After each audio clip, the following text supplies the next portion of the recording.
Assalamualaikum warahmatullahi wabarakatuh. Alhamdulillah, nahmaduhu wa nasta'inuhu wa nastaghfiruh wa na'udzu billahi min syururi anfusina wa min sayyiati a'malina.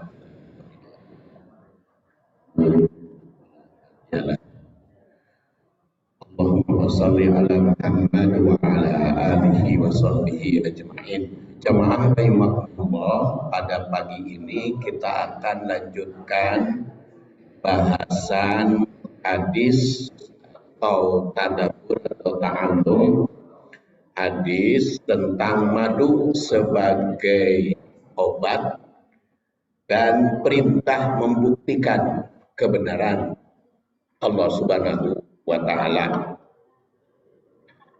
Dan hari ini berkaitan pula dengan hadis-hadis yang lain, khususnya yang berkaitan dengan madu dan berkaitan dengan food balancing.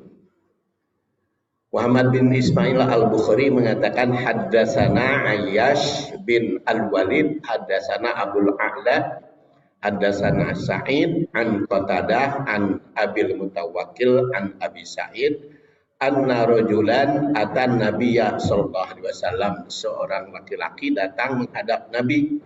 Faqala, dia mengatakan, akhi yashtaki batnahu, saudaraku sakit perutnya. Faqala, Rasul bersabda, iskihi asalan, kasih madu. Summa atasania can cager keneh, datang kedua kali. Faqala iskihi asalan, kasih madu. Summa atahu salisah, datang ketiga belum sembuh keneh. Faqala, Rasul bersabda, iski asalan, iskihi askalan, kasih madu. Summa atahu, kemudian datang lagi yang keempat. Faqala, dia mengatakan, qad fa'altu, aku sudah lakukan memberi minum madu, tapi can cager wae. Maka Rasul bersabda, shadaqallah, Allah itu benar. Fakadzaba batnu akhihi, perut saudaramu yang bohong. Iski, beri lagi asalan madu. Fasaqahu, maka memberi lagi. Fabaro'a, akhirnya sembuh. Makanya kan berobat itu ada yang 2 kali kan, sehari ada yang 3 kali, ada yang 4 kali. Jadi tergantung kepada dosis penyakit, maka petunjuk dokter. Tapi kalau Rasul ini kan bukan berdasar penelitian, tapi berdasar wahyu. Makanya kita harus hayati maknanya. Dan berikutnya adalah tanasub dengan hadis lain. Kalau bulan yang lalu kita bahas tanasub dengan ayat, yaitu surat An-Nahl. Sekarang tanasubnya dengan hadis lain. Umpamanya Aisyah, istri Rasul, putri Abu Bakar, Ummul Mukminin, yang wafat tahun 57 Hijriah. Kalau lahirnya 9 ya, sebelum Hijriah. Menerangkan Aisyah itu karena Rasulullah Shallallahu Alaihi Wasallam, Rasul Shallallahu Alaihi Wasallam yuhibbul halawah, itu sangat senang al-halawah, buah-buahan yang manis. Jadi halawah teh bukan manisan ya, karena zaman Rasul kan belum ada produksi gula. Jadi di dalam memahami hadis teh didinya perlu teh melihat juga historisnya ya. Ya, menyesuaikan ketika Rasul bersabda itu kondisinya seperti apa. Jadi kalau halawah itu diterjemahkan manisan, kan akhirnya konotasinya kita Rasul seneng kue manis gitu. Manisan itu kan, halawah itu kan yang manis. Jadi nanti diartikan seneng gula, seneng manisan. Nah, kalau manisan sekarang itu yang pakai gula ada bahayanya juga ya. Ibu-ibu kan bulan Ramadan seneng bikin kolak, kolak pisang pakai peyem, digulaan. Ya kolak pisang pakai peyem digulaan. Padahal sebelumnya makan korma. Jeung sirop. Kan itu kan sirop, kolak peyem, korma, itu kan jadi gula diadu dengan yang manisnya gula seperti korma diadukan jeung gula. Pantes ada bahayanya. Nah, kata Aisyah, karena Rasulullah SAW yuhibbul halawah, buah yang manis, wal asal, dan madu. Jadi Rasul itu senang madu, senang buah yang manis. Ini merupakan keterangan Aisyah. Yang kalau keterangan Aisyah itu kita yakin benarnya. Dan Aisyah itu istri Rasul yang paling banyak meriwayatkan hadis. Kenapa Aisyah paling banyak meriwayatkan hadis? Kan Aisyah mah rumah tangganya dengan Rasul sejak tahun ke-11 ya. Ke-11 kenabian sampai 13 sampai wafat Rasul. Jadi berapa tahun tuh? 3 ditambah 10, 13 tahun ya. Ketika Rasulullah SAW wafat, Aisyah itu berusia 18 tahun. Jadi masih muda ya, Aisyah itu ketika ditinggal wafat oleh Rasul. Karena baru berusia 18 tahun. Padahal kan Siti Khadijah mah banyak, lama rumah tangganya dengan Rasul. Siti Saudah lebih lama dari Aisyah, karena Siti Saudah mah dinikah oleh Rasul setahun sebelum Aisyah. Jadi kan Rasulullah nikah dengan Saudah, dengan Khadijah ketika berumur 40 tahun, kemudian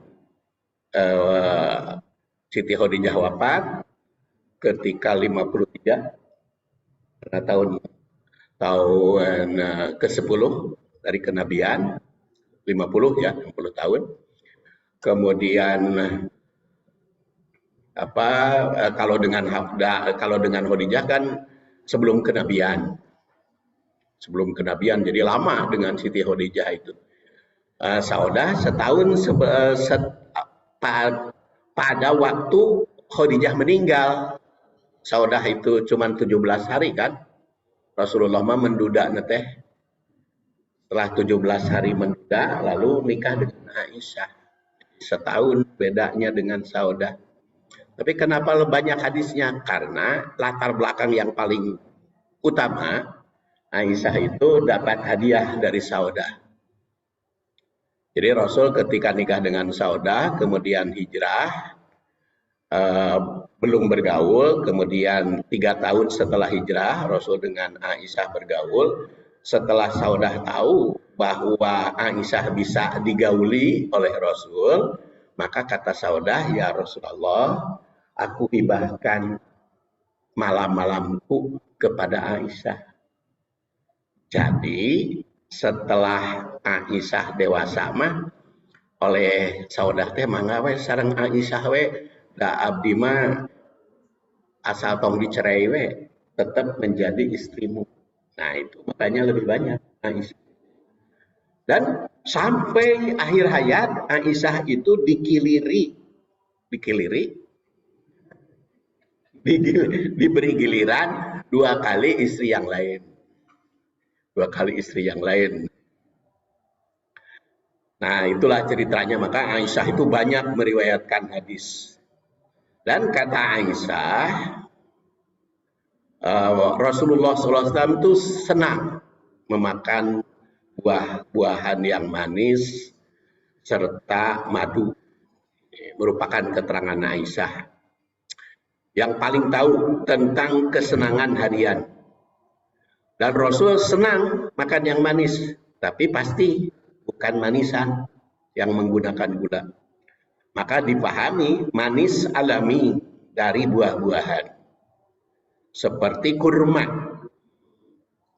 Dan Abdullah bin Abdurrahman yang wafat tahun 80 Hijriah menerangkan, Ra'aitu Rasulullah sallallahu alaihi wasallam, aku melihat Rasul ya'kulul kisah birrutab. Rasul itu memakan ketimun dengan rutab. Rutab itu apa? Rutab itu kurma gumading, kurma setengah mateng yang manis. Sekarang banyak dijual ya, rutab itu. Jadi kalau dulu membeli rutab teh kudu nunggu di Mekah. Di sana beli rutab, datang ke Bandung sudah hasil. Karena terlalu mudah, jadi suka basi datang ke Bandung. Sekarang kan banyak di online rutab itu. Bahkan kemarin itu ada penawaran, ada rutab yang 200.000 5 kilo. 200.000 5 kilo rutab kurma gumading. Nah itu Rasulullah SAW itu senang al-kisah birrutab, makan ketimun dengan rutab. Ibu suka makan ketimun dengan rutab? Hari di urang mah kerupuk ketimun enak. Tapi Rasulullah mah ketimun dengan rutab. Coba Anda. Enak itu tuh, Bu. Pak, makan ketimun dengan rutab itu pas. Nah, itu teh Rasulullah itu biasa makan rutab itu dengan ketimun. Makanya Pak Asep jangan lupa itu ketimunnya, beli itu. Kalau makan rutab itu jadi buka dengan korma, kan di sini suka takjil nih. Di Al-Muhajirin nanti kan suka ada yang menyediakan kurma. Angkema jeung ketimun dilatih, sok anak-anakku, ibu, bapak-bapak makan kurma teh dengan ketimun. Ya, rutab korma. Tidak mesti. Yang penting korma. Itu berdasar hadis riwayat Muslim, hadis sahih. Di antara ketimun dengan rutab itu dihijikan ya. Rasulullah Shallallahu Alaihi Wasallam itu jadi dimakannya itu bareng gitu ya. Dan itu maknanya antara mentimun dengan rutab sungguh sangat bagus itu rasanya, karena perpaduan antara yang tawar dengan yang manis. Ini kan rutab itu kan manis sekali, sedangkan ketimun tawar. Karena perpaduan. Perlu pula diingat bahwa mentimun itu buah yang banyak mengandung air. Karena air wungkul. Yang membuat rasa dingin di perut. Sedangkan kurma membuat panas. Jadi kurma bikin panas, ketimun bikin dingin.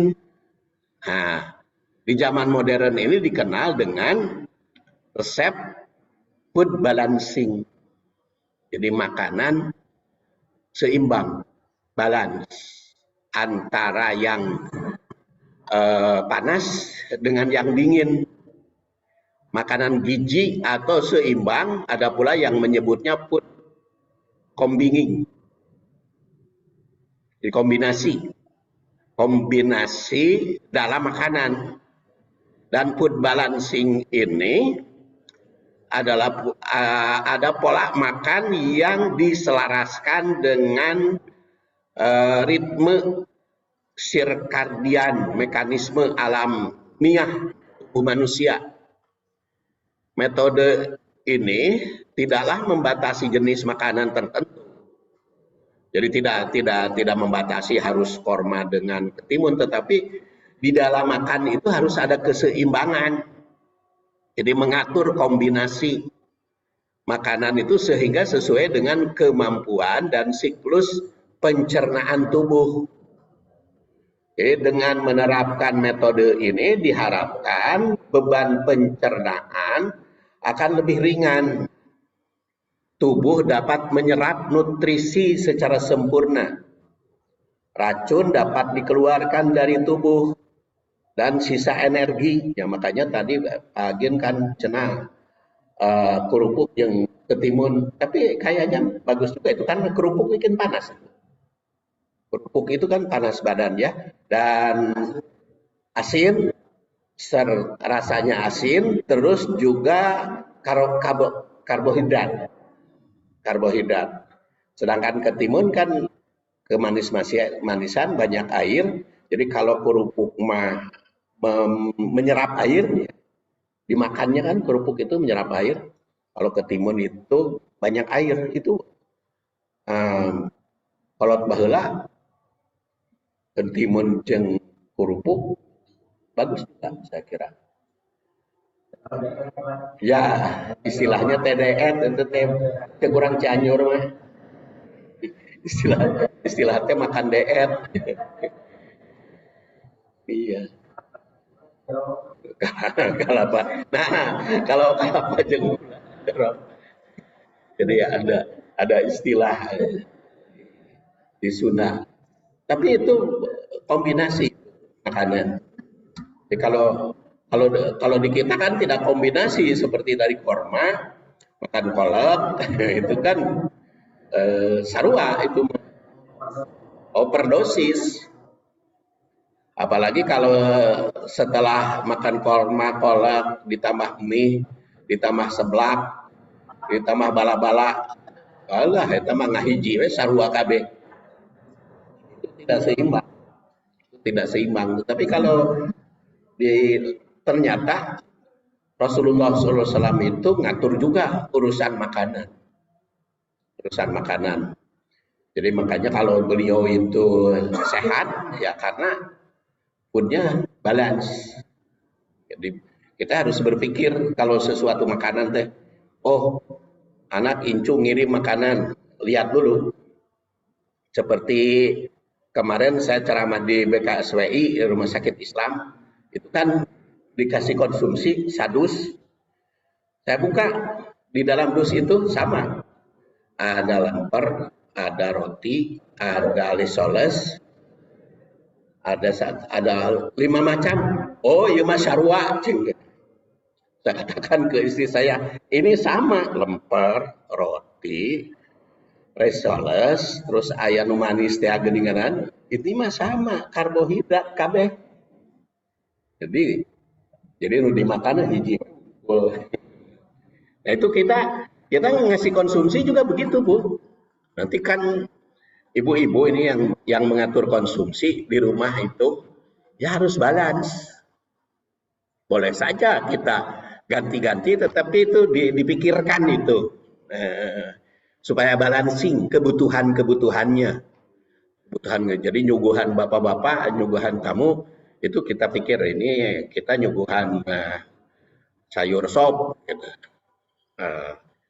Ya kalau sayur sop daging sapi ditambah pal, ditambah gepuk, nah, itu kan ya tak kene.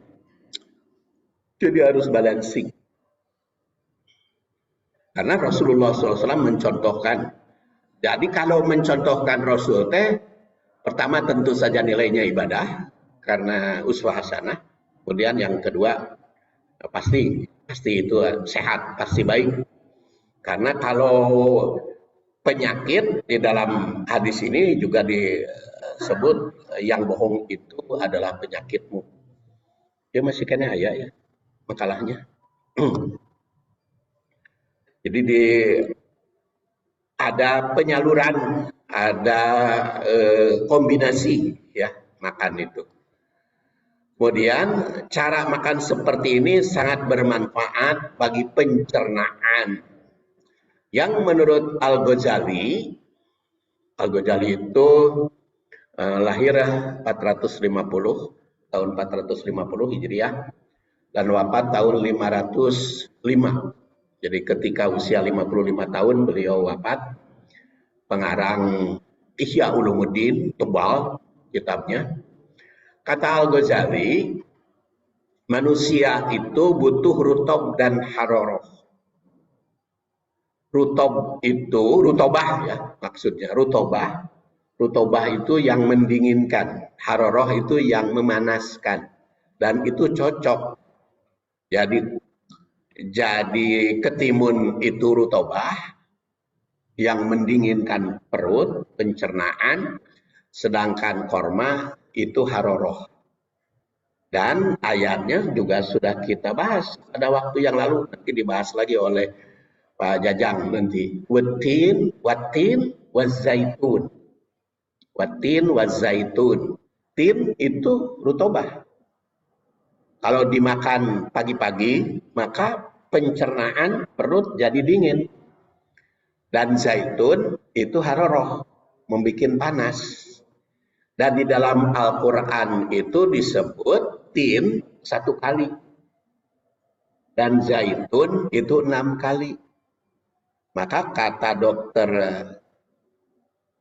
yang ahli nutrisi ahli apa?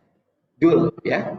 Kata Jul Akbar, katanya kalau kita memakan tin dan zaitun, tinnya zaitunnya kudu gede.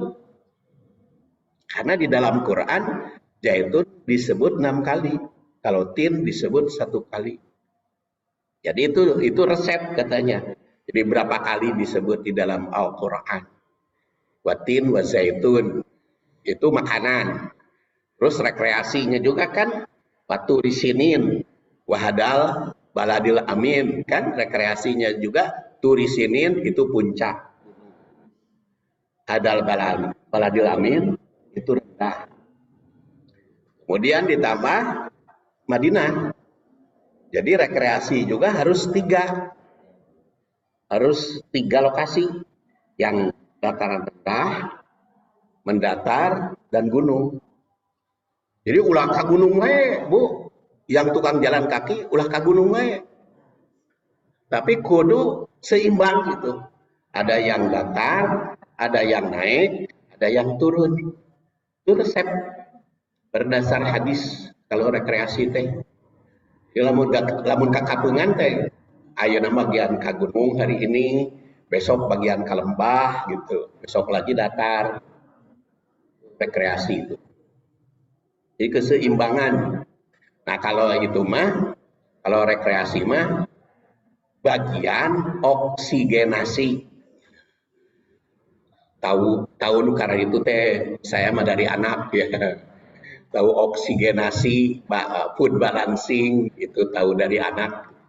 Saya belajar kepada anak saja yang begitu-gituannya. Itu yang perawat itu kan dia tahu yang begitu-gituannya, urusan makanan, urusan rekreasi. Jadi Rasulullah SAW mengkombinasikan makanan itu merupakan petunjuk wahyu yang mutlak benar. Namun dikaji di sini, kesenangan Rasul mengkonsumsi yang manis yang ternyata mesti seimbang. Jadi ulah manis wungkul begitu buka itu. Tapi harus seimbang. Ya, nanti kalau kolak pisang jeung naon kah? Jangan ditambah karbohidrat lagi. Karena kalau pisang ditambah peuyeum mah karbohidrat. Dalam hadis lain diterangkan bahwa Rasul menyenangi kurma ditambah susu juga selain madu. Anas bin Malik yang wafat tahun 93 Hijriah, lahir 10 tahun sebelum hijrah, meriwayatkan laqad saqaitu Rasulullah sallallahu alaihi wasallam biqadahi. Aku berikan minum kepada Rasul dengan qadahi. Qadah itu gelas kepunyaanku. Hadas syarab. minuman. Kenapa Anas berbicara memberi minum kepada Rasul? Kita ingatkan Anas bin Malik itu adalah ajudan Rasul, anak angkat ya. Jadi ceritanya kan dulu udah saya sampaikan. Ketika Rasulullah SAW hijrah, Anas bin Malik dihibahkan oleh ibunya yang bernama Ummu Sulaim. Karena Rasul ketika sampai ke Madinah kan tidak punya anak laki-laki. Maka dihadiahi oleh Ummu Sulaim yang saat itu berusia 10 tahun dan dikasihkan kepada Rasul, dan Anas itu menjadi ajudan Rasul di rumah. Jadi serumah dengan Rasul. Jadi kalau suka memberi minum kepada Rasul ya itu wajar ya. Dengan mangkuk atau gelasku untuk Rasul yang isinya adalah asal, nabid, alma, air, dan laban, susu. Jadi madu, kemudian nabid, kemudian kismis, dan kemudian air dan susu. Nah ini mah dukating dicampurkan, dukating kumaha nih. Hadis diriwayatkan oleh Muslim, buatan Anas, resepnya kepada Rasul. Disebutkan kata Anas, sahabat yang sejak 10 tahun usianya menjadi ajudan Rasul, mencampur dengan resep madu, nabid, air dan susu. Nabid itu apa? Nabid itu kurma dikeem. Kurma dikeem. Apa dikeem teh? Direndam. Kurma direndam. Nah, kalau ajwa mah kan kurma kering. Ajwa mah. Jadi kalau kurma kering mah direndam. Kalau nabid mah dimakan tadi dengan bonteng, dengan timun. Kalau kurma kering mah direndam. Itu namanya nabid. Ya. Kemudian susu, kemudian juga air, dicampur air dan madu. Kalau kismis mah kurma anggur kering.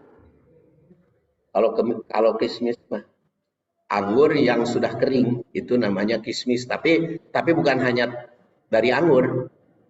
Ada kismis dari ada yang dari ceri. Itu kismis itu. Kalau makanan saya kan musli gitu ya. Jadi setiap bangun tidur itu saya tuh selalu makan musli campuran. Yaitu antara lain ada kismisnya, ada itu campuran teh, ada mede, ada non itu teh buah kacang almond itu dicampur. Makanya pamika dia disuguhan ada warga nih. Jadi kalau sekarang itu saya perut itu kenyang gitu. Jadi kalau sampai jam 8 jam 9 masih seger karena itu sudah makan tadi. Jadi sebelum tahajud itu begitu bangun tidur minum air, makan yang sudah direndam sejak mau tidur. Jadi mau tidur itu si musli itu direndam. Jadi begitu bangun teh tos lunak gitu. Jadi dimakan, dicampur madu. Jadi teh wareg. Dan itu makanya setiap saya ngisi ceramah subuh dikasih konsumsi nggak pernah makan karena itu betul-betul masih kenyang. Dan itu kalau muslimah sudah dicampur itu segala macam musli sekarang itu dijual ya. Dan Ibnu Abbas yang wafat 68 Hijriah meriwayatkan karena Rasulullah Shallallahu Alaihi Wasallam yuntabadu lahu awwalal lail. Nah, Rasul itu meredam korma di awal malam. Sebelum tidur beliau meredam korma itu. awwalal lail fayashrabuhu idza asbaha yaumahu. Nah, kemudian meminum apabila bangun tidurnya. Dalika. Kemudian walailah dan malam berikutnya alati taji'u dan wal goda walailah. Jadi masih bisa itu diminum apa? Dikeem, direndam al ukhra wal goda ilal asr sampai asar.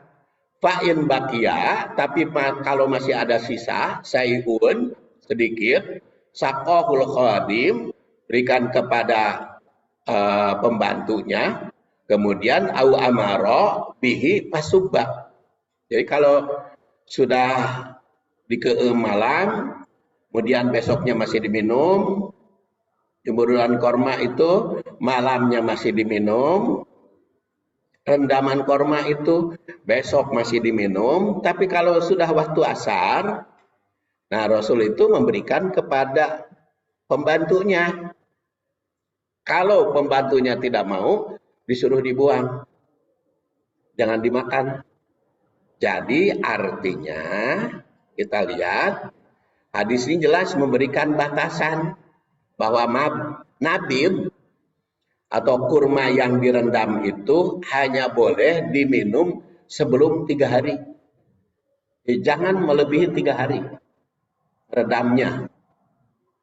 Nabid biasanya dibuat dari kurma direndam yang airnya diminum. Namun ada pula nabid dibuat dari anggur yang metode pembikinannya sama. Hadis ini menunjukkan, jadi kalau tidak ada kurma boleh saja dari anggur, ya. Tapi itu batasnya. Hadis ini menunjukkan bahwa nabid itu merupakan manisan alami yang disenangi Rasul. Jadi tanpa gula, ya. Jadi kurma maupun anggur direndam tidak boleh pakai gula. Namun yang jelas tidak boleh melebihi 3 hari. Kalau sudah lewat 3 hari can seep, dipincet, dibuang. Jangan dimakan kalau sudah 3 hari. Artinya kalau sudah melebihi waktu, itu kadaluarsa. Air dingin, air panas, mangga. Air dingin. Kalau kata dokter Jul Akbar, nah, pakai air panas. Dileom. Jadi korma, kalau tidak ada korma tadi anggur, jadi direndam oleh cai panas, dikeem, diminum, itu kan ganjil katanya korma. Kalau tidak 3, 5 biji. Nah itu namanya korma yang kering. Korma yang kering yang begitu mah, yang direndam. Bukan korma basah, karena rutop mah dimakan langsung. Jadi kalau korma kering ya seperti ajwa, itu yang mahal. Ada apa lagi? Tunis, ya. Ya kalau kurma Tunis mah kesenangan istri saya itu selalu kurma Tunis. Ada lagi sukari. Sukari juga ada yang kering, ada yang basah, ada yang rutop. Nah itu yang kering, nama sukari kering itu teas kan, sukari kering itu. Nah itu yang direndam, dibikin nabid,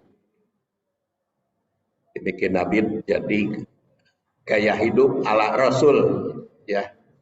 Oleh karena itu Rasul memerintah kodimnya untuk membuang nabid yang kadaluarsa, tidak boleh diminum. Jadi keempat hadis ini mengungkap bahwa Rasul menyenangi yang madu dan yang manis alami seperti nabid. Nah, jadi kalau Ramadan setelah taraweh, nah itu meredam korma. Jadi dimakan nanti waktu sahur, waktu buka, kemudian besok lagi untuk buka ya dan sahur. Nah kalau sudah 3 hari harus habis. Sebelum 3 hari harus habis. Jangan lewat. Jadi kayak mantong sirup minumnya tawe kurma direndam Jadi kayak tungtungna sirop teu laku. Tenan naon? Kan bahaya sirop mah. Kan bangsa soft drink itu kan bahaya itu, tapi bikin sendiri itu kan bagus ya. Pertama tadi contoh apa? Tujuannya meniru Rasul, contohnya. Kedua, ya sehat ala Rasul. Nanti bagaimana yang diabetes? Nah, diabetes mah ada hadis lain nanti. Itu urusan yang diabetes mah bukan korma, bukan manis-manis. Nanti ada habatus sauda. Habatus sauda itu campurannya apa ya? Nanti sama ada orang bahas ya hadisnya satu persatu. Karena di dalam hadis itu kan ada habatus sauda, ada al-kam'ah. Kam'ah itu jamur ya. Hadis riwayat Bukhari saja kita ambil ya. Ada al-kam'ah, ada habatus sauda, dan itu tergantung kepada kondisi fisik masing-masing. Kemudian kita lihat sekarang tahlil sarah. Tahlil sarah. Jadi kita mulai bulan Ramadan ini langkahnya 11 tak kalung hadis itu. Jadi kalau kemarin di bulan Ramadan sebelumnya 7 tak, bulan Ramadan kemarin 9, sekarang 11 tak. Dan ini tak berikutnya yaitu tahlil sarah. Anna rajulan atan Nabiya sallallahu alaihi wasallam faqol, sahabat yang datang menghadap Rasul, dalam matan hadis ini tidak disebut. Kata Al-Asqalani, Ibnu Hajar Al-Asqalani, dia pengarang Fathul Bari, pengarang Bulughul Maram, ya, wafat tahun 852 Hijriah, bahwa ulama tidak sepakat pada satu nama pun tentang siapa sahabat yang datang kepada Rasul ini. Tapi seorang sahabat, rajulan. Tapi karena yang bicara itu Abu Sa'id Al-Khudri, tapi benar, pasti benar. Karena Abu Sa'id Al-Khudri itu sahabat, jadi kalau dia cerita seseorang, itu sahabat lain. Jadi kadang-kadang sahabatnya tidak menceritakan nama. Karena itu untuk biasanya rahasia sahabat yang tidak bersedia disebut nama, maka disebut rajulan. Kata sahabat itu, akhi yastaki batnahu, saudaraku perutnya sakit. Jadi bercerita tentang saudara. Jadi dikonsultasikan bahwa saudaranya itu menderita sakit perut. Yang dalam riwayat yang lain disebutkan berbeda. Antara lain riwayat Ahmad, inna akhi ustuliko batnuhu. Jadi ustuliko istilahnya. Ada juga inna akhi intolako batnuhu. Ada juga inna akhi istatlako. Kalimat-kalimat itu beda-beda. Ada juga yang meriwayatkan inna akhi istatlako batnuhu. Yang berarti menderita sakit perut. Yang dipahami istatlako teh ngaluarkeun kotoran yang banyak airnya. Kata Al-Mubarak Puri bahwa saudaranya itu menderita sakit perut dengan banyak mengeluarkan kotoran atau sering disebut diare. Jadi beteungna teh. Ada yang mencret itu diare, apalagi? Ya. Al-Bukhari meriwayatkan akhi yastaki batnuhu. Yang berarti mengadukan karena perutnya menderita kesakitan. Sakit perut yang diderita itu tidak disebutkan penyakit apa. Yang boleh jadi saat itu tidak diistilahkan secara khusus namanya. Harita macan aya istilah-istilahnya sakit perut. Kalau sekarang kan sakit perut itu ada macam-macam kan. Ada diare, ada yen, ada sembelit, ada GERD juga kan, sakit perut kan ya, damah, ya. Sehingga dokter urusan perut aja kan banyak gitu. Dokter spesialis dalam itu macam-macam, ada spesialis dalam bagian ginjal, ada spesialis dalam bagian darah, ada spesialis dalam usus buntu, ada spesialis dalam GERD, ya. Seperti pengalaman istri saya, sakitnya teh sembuh-sembuh, datang dari Green Care, biasanya saya tuh rujukan, dibawa ke rumah sakit Islam. Rumah sakit Islam, oh ini mah, terus diobatin tuh cager-cager. Akhirnya kudu ke spesialis dalam urusan GERD. Jadi spesialis dalam urusan GERD khusus, dokter GERD. Dan ternyata di Bandung itu ada satu, yaitu di dokter mahal, rumah sakit mahal itu, yang dekat rumah anak saya, Mayapada, dokter Mayapada situ. Jadi itu pengalaman, ya. Jadi pengalaman itu menunjukkan pelajaran bagi kita. Seperti pernah saya ceritakan pada waktu yang lalu, ketika saya terkena demam berdarah, kata dokter Abdul Hadi itu kan, Bapak itu setelah demam berdarah ini, darahnya tidak stabil, kadang naik, kadang turun. Maka harus makan obat darah tinggi, amlodipin setiap hari seumur hidup, katanya Pak. Seumur hidup makan amlodipin setiap hari. Ya dilaksanakan deh beberapa tahun, tapi karena percaya karena obat tradisional herbal, maka saya beralih ke herbal. Jadi obat darah tinggi tidak saya makan lagi, herbal. Maka ternyata tahun 2017 kena stroke, darah tinggi. Karena percaya ke herbal, untuk dimakan.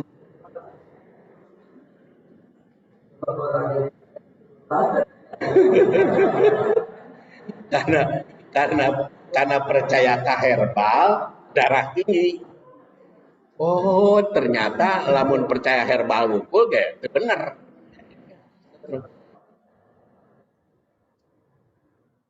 Iya, pokoknya mangkewe sebabnya mah itu. Jadi gesetuk. Jadi gesetuk akhirnya kan beralih jadi percaya lagi kan. Jadi saya pakai percaya herbal itu artinya saya jadi ke kimia. Jadi kembalilah kimia dari 2017 stroke sampai sekarang itu saya obat kimia. Tetapi ternyata istri saya kan ikuti saya pakai obat kimia. Nah kemarin itu kan sakit kandungan. Jadi terus kimia, akhirnya diponis di rumah sakit Kumana, istri saya harus dioperasi kandungannya. Kalau tidak dioperasi, nggak tanggung jawab. Jadi kan stres istri saya. Kumaha Pak kudu dioperasi, mangkaning baheula ge dioperasi can cager-cager. Itunya keloidnya. Kata anak saya yang dokter, aduh cenah berat usia sakieu mah dioperasi. Akhirnya saya konsultasi kepada herbal. Herbal deui, dibawa we ke herbal.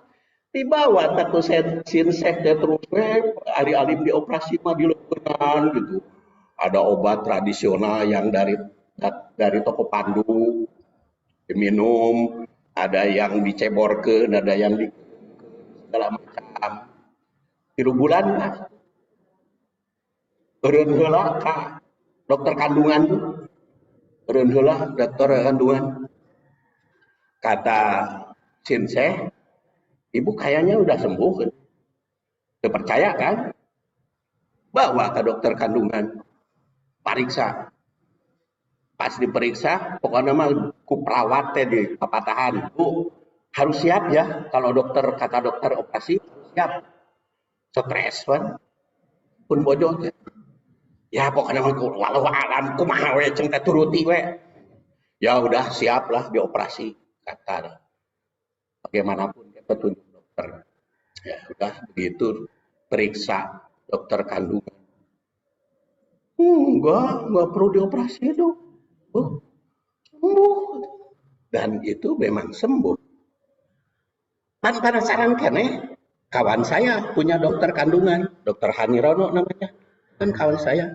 Periksa, bisi dokter main-main, bener. Sehat. Jadi, gitu. Herbal juga.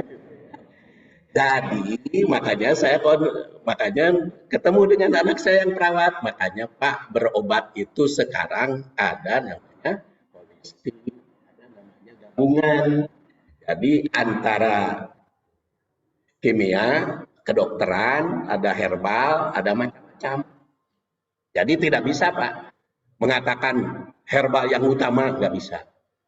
Atau kimia yang utama, nggak bisa. Itu harus berdasar pengalaman itu harus banyak lah, banyak.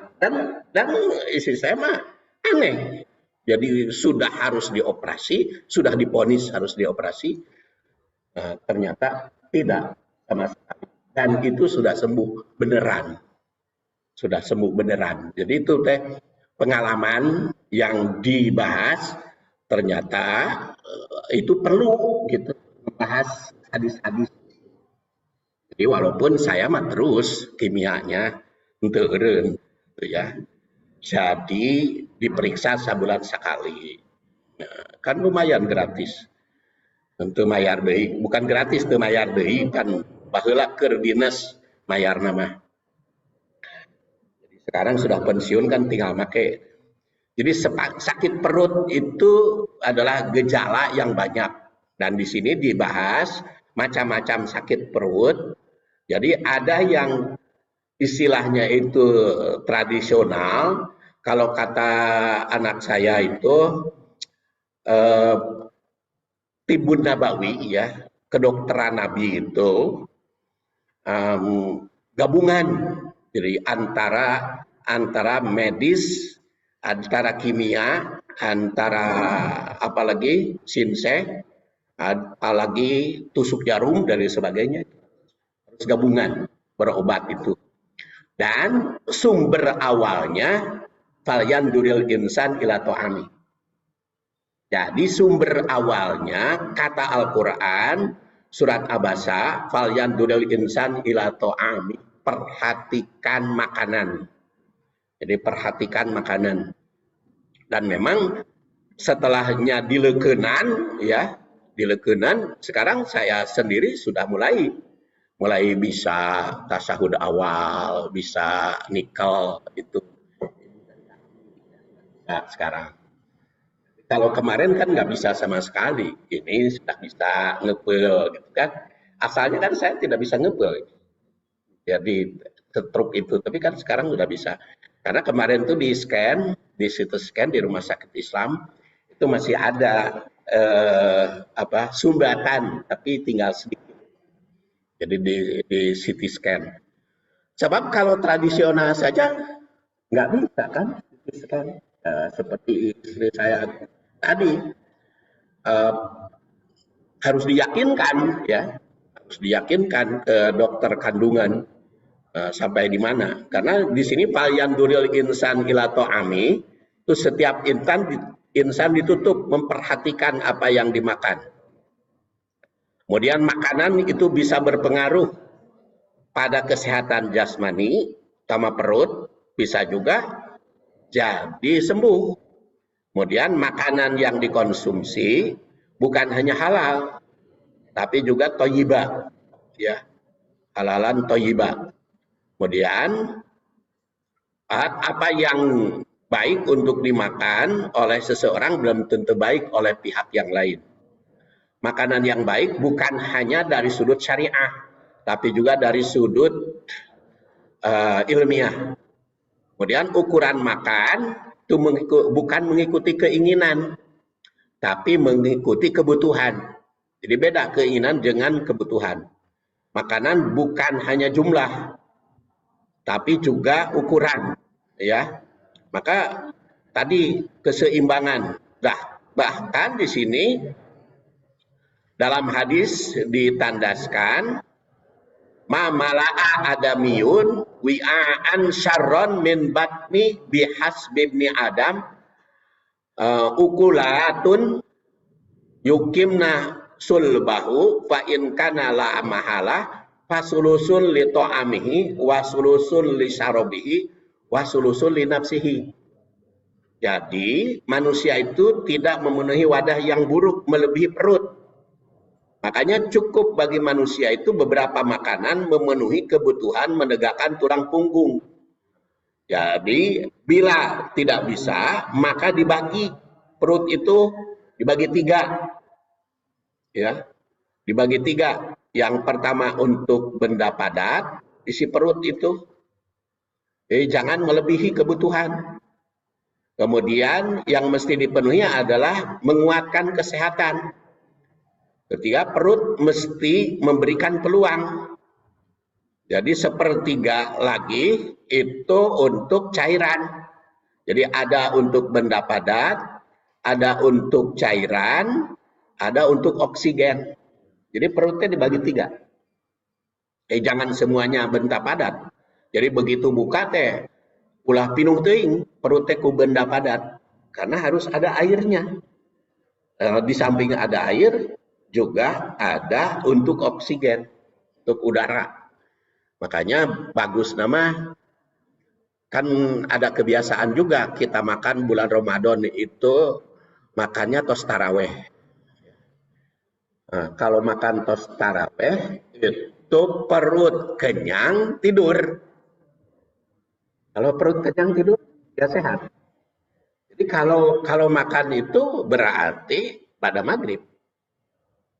Ya, pada maghrib. Jadi nanti setelah taraweh itu langsung tidur juga nggak apa-apa. Jangan angkewe dahar matos taraweh.